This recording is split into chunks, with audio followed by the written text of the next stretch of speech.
Hello there. This is a video regarding the HP LaserJet 2300 series of printer, and specifically about the problem with duplexing multiple page projects. Specifically, this is a rather interesting issue because it involves the magnetic solenoids that are inside the printer and a issue with the adhesive that holds the noise-reducing bumpers in place here.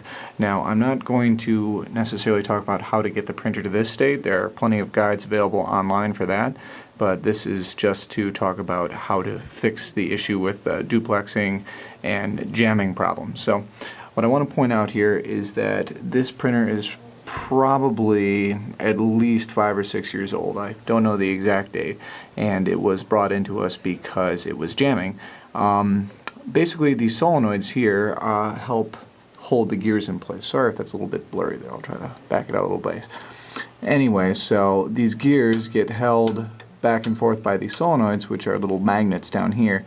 Now, originally, when HP sells these, there's a little tiny bumper that basically prevents that noise there. But over the years, that bumper gets worn down, and then all that's left stuck on the metal is just the adhesive that originally held the bumper in place. And you can already probably tell where I'm going with this.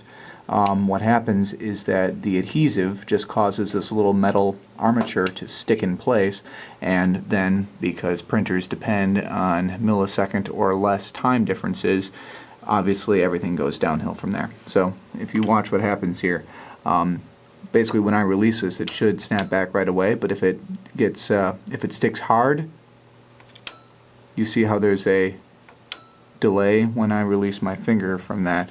That's what's causing the printer to jam. The one that causes the duplex problems in particular, I think, is this one, which has the exact same problem as the other ones. So, we have to remove those solenoids. Once you have the solenoid removed, just one screw down there should do it.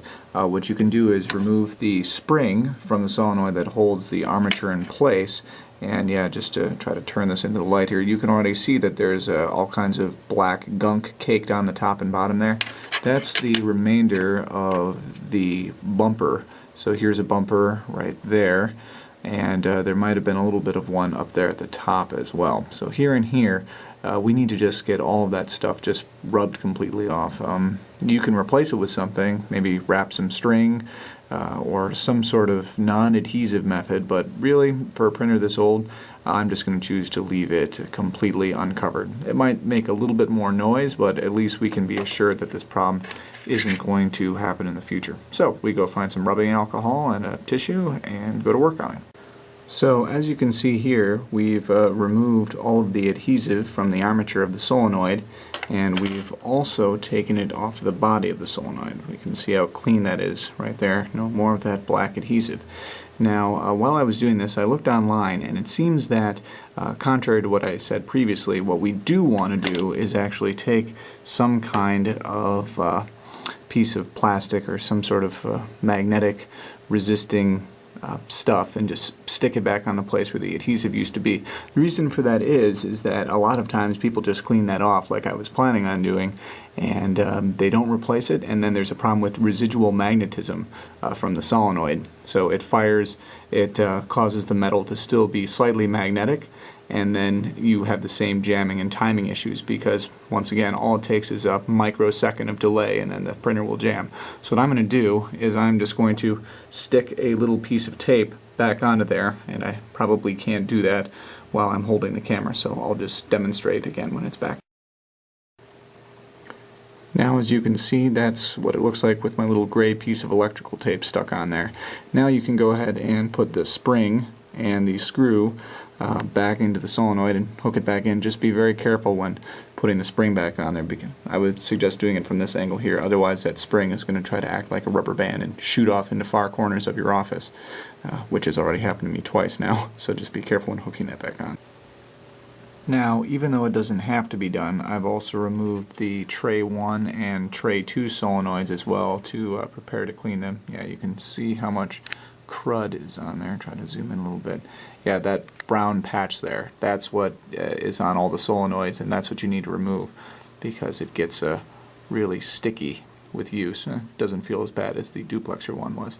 But yep, that is the main cause of the sticking issue. So we'll get those cleaned off and hopefully things will work.